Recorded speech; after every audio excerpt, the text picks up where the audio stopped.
MCC bank 2025-26ರ ವಿತ್ತೀಯ ವರ್ಷದಲ್ಲಿ 13 ಕೋಟಿ ರೂಪಾಯಿ ಲಾಭ ದಾಖಲಿಸಿದೆ. ಆರ್ಥಿಕ ವರ್ಷದಲ್ಲಿ ಬ್ಯಾಂಕ್ 285 ಕೋಟಿಗಳ ಒಟ್ಟು ವ್ಯವಹಾರ ವಹಿವಾಟನ್ನು ದಾಖಲಿಸಿದ್ದು, ಇದು ಬ್ಯಾಂಕ್ನ ದೃಢವಾದ ಸಾಧನೆ, ಸ್ಥಿರವಾದ ಬೆಳವಣಿಗೆ ಹಾಗೂ ಪರಿಣಾಮಕಾರಿ ವ್ಯವಹಾರಗಳ ತಂತ್ರಗಳನ್ನು ಪ್ರತಿಬಿಂಬಿಸುತ್ತದೆ. ಎನ್ಆರ್ಐ ಗ್ರಾಹಕರ ನಿರಂತರ ಬೆಂಬಲವೂ ಸಹ ಬ್ಯಾಂಕ್ನ ಅಭಿವೃದ್ಧಿಗೆ ಕಾರಣವಾಗಿದೆ ಎಂದು ಬ್ಯಾಂಕ್ನ ಅಧ್ಯಕ್ಷರಾದ ಅನಿಲ್ ಲೋಬೋ ಅವರು ತಿಳಿಸಿದರು. ಅವರು ಮಂಗಳೂರಿನ ಎಂಸಿಸಿ ಬ್ಯಾಂಕ್ ಕಚೇರಿಯಲ್ಲಿ ಸುದ್ದಿಗೋಷ್ಠಿ ನಡೆಸಿ ಮಾಹಿತಿ ನೀಡಿದರು. ದಕ್ಷಿಣ ಕನ್ನಡ ಮತ್ತು ಉಡುಪಿ ಎಂಬ ಕರಾವಳಿ ಜಿಲ್ಲೆಗಳಲ್ಲಿ ಸೇವೆ ನೀಡುತ್ತಿದ್ದ ಬ್ಯಾಂಕ್ ಇದೀಗ ರಾಜ್ಯಾದ್ಯಂತ ತನ್ನ ಕಾರ್ಯಾಚರಣೆಯನ್ನು ವಿಸ್ತರಿಸಿದೆ. ಪ್ರಸ್ತುತ ಆರ್ಥಿಕ ವರ್ಷದಲ್ಲಿ ಬೈಂದೂರಿನಲ್ಲಿ 20ನೇ ಶಾಖೆ ಹಾಗೂ ಸಂತೆಕಟ್ಟಿಯಲ್ಲಿ 21ನೇ ಶಾಖೆಯನ್ನು ಆರಂಭಿಸಿದೆ.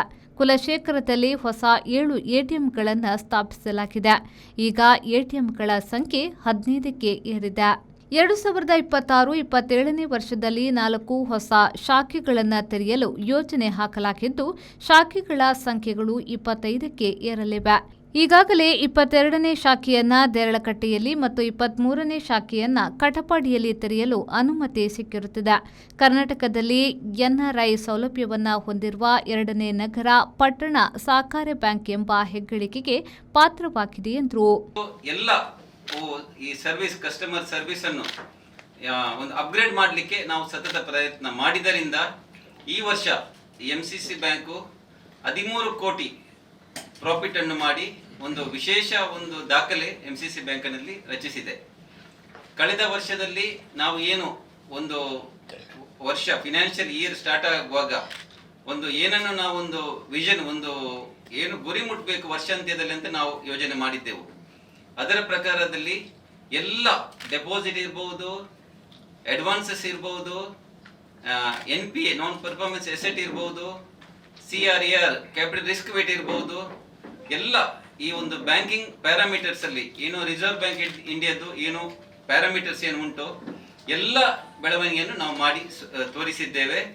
ಆದ್ದರಿಂದ ಈ ವರ್ಷ ಎಂಸಿಸಿ ಬ್ಯಾಂಕು ಒಂದೇ ವರ್ಷದಲ್ಲಿ 282 ಕೋಟಿ ಟರ್ನ್ ಓವರ್ ಈ ವರ್ಷ ಮಾಡಿ ದಾಖಲೆ ರಚಿಸಿದೆ. ಇದು ಎಂಸಿಸಿ ಬ್ಯಾಂಕಿನ ಚರಿತ್ರೆಯಲ್ಲೇ ಮೊದಲನೇದಾಗಿದೆ. ವಿಶೇಷವಾಗಿ 2018ರಲ್ಲಿ ನಾವು ಅಧಿಕಾರ ವಹಿಸಿಕೊಂಡಾಗ ಎಂಸಿಸಿ ಬ್ಯಾಂಕ್ ಟರ್ನ್ ಓವರ್ 500 ಕೋಟಿ ಇತ್ತು. ಕಳೆದ 7 ವರ್ಷದಲ್ಲಿ ನಮ್ಮ ಆಡಳಿತ ಮಂಡಳಿ ನೇತೃತ್ವದ ಅಧಿಕಾರ ವಹಿಸಿಕೊಂಡಿದ್ದ 1025 ಕೋಟಿ ಟರ್ನ್ ಓವರ್ ಕಳೆದ 7 ವರ್ಷದಲ್ಲಿ ನಮ್ಮ ಆಡಳಿತ ಮಂಡಳಿ ನಮ್ಮ ಸಿಬ್ಬಂದಿಯ ನೇತೃತ್ವದಲ್ಲಿ ನಾವು ಮಾಡಿ ಎಂಸಿಸಿ ಬ್ಯಾಂಕಿನ ಚರಿತ್ರೆಯಲ್ಲಿ ದಾಖಲೆ ರಚಿಸಿದಂತ ಈ ವರ್ಷ 25-26 ವರ್ಷ ಆಗಿದೆ ಅಂತ ಹೇಳಲು ನಾನು ಸಂತೋಷ ಪಡುತ್ತೇನೆ. ನಾವು ಈ ವರ್ಷ ತುಂಬಾ ಯೋಜನೆಗಳನ್ನು ಹಮ್ಮಿಕೊಂಡಿದ್ದೆವು. ಅದರಲ್ಲಿ ಈ ಆರ್ಥಿಕ ವರ್ಷದಲ್ಲಿ 25-26 20ನೇ ಶಾಖೆ ನಾವು ಬೈಂದೂರಿನಲ್ಲಿ ಕಳೆದ ಆಗಸ್ಟ್ ಅಲ್ಲಿ ಮಾಡಿಕೊಂಡೆವು, ಉದ್ಘಾಟನೆ ಮಾಡಿ ಲೋಕಾರ್ಪಣೆ ಮಾಡಿದ್ದೇವೆ. ಅಂದ್ರೆ 25ನೇ ಶಾಖೆ ನಾವು ಸಂತೆಕಟ್ಟೆಯಲ್ಲಿ ಲೋಕಾರ್ಪಣೆ ಮಾಡಿ ಹೊಸ ಶಾಖೆಯನ್ನು ಲೋಕಾರ್ಪಣೆ ಮಾಡಿದ್ದೆವು. ನಮ್ಮ ಆಡಳಿತ ಮಂಡಳಿ ಅಧಿಕಾರ ಬಂದ ನಂತರ 16 ಶಾಖೆ ಇದ್ದದ್ದು, 2002ರಲ್ಲಿ 16 ಶಾಖೆ ಇದ್ದದ್ದು. ನಂತರ 24 ವರ್ಷಗಳ ನಂತರ ನಮ್ಮ ಆಡಳಿತ ಮಂಡಳಿ ಅಧಿಕಾರ ಬಂದ ನಂತರ ಸಾಧಾರಣ 5 ಹೊಸ ಶಾಖೆಗಳನ್ನು ನಾವು ಮಾಡಿದ್ದೆವು. ಆ ರಿಸರ್ವ್ ಬ್ಯಾಂಕಿನ ಪರವಾನಗಿ ಪಡೆದು 5 ಶಾಖೆಗಳು ಮಾಡಿದ್ದೆವು. ಅದರಲ್ಲಿ ಬ್ರಹ್ಮಾವರ ಶಾಖೆ, ನಂತರ ಬೆಳ್ತಂಗಡಿ ಶಾಖೆ, ನಂತರ ಬೆಳ್ಮಾನ್ ಶಾಖೆ, ನಂತರ ಬೈಂದೂರು ಶಾಖೆ, ನಂತರ ಸಂತೆಕಟ್ಟೆ.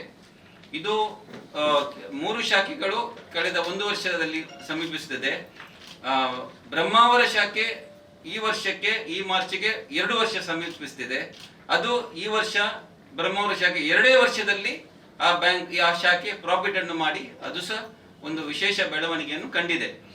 ಹೊಸ ಶಾಖೆಗಳು ಮುಂದಿನ ನೆಕ್ಸ್ಟ್ ಇಯರ್ ಅಲ್ಲಿ ಫಿನಾನ್ಷಿಯಲ್ ಅಲ್ಲಿ ನಮ್ಮ ಎಲ್ಲಾ ಶಾಖೆಗಳು ಪ್ರಾಫಿಟ್ ಗೆ ಬರಲಿಕ್ಕೆ ಅಂತ ನಾನು ಹೇಳಲು ಸಂತೋಷ ಪಡುತ್ತೇನೆ.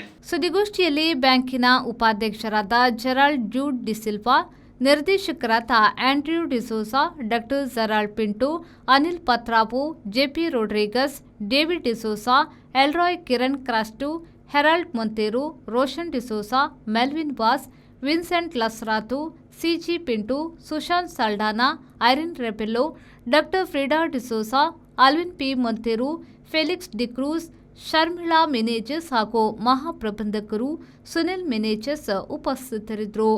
ಶರಸಾಲಿಯನ್, ವಿ4 ನ್ಯೂಸ್, ಮಂಗಳೂರು.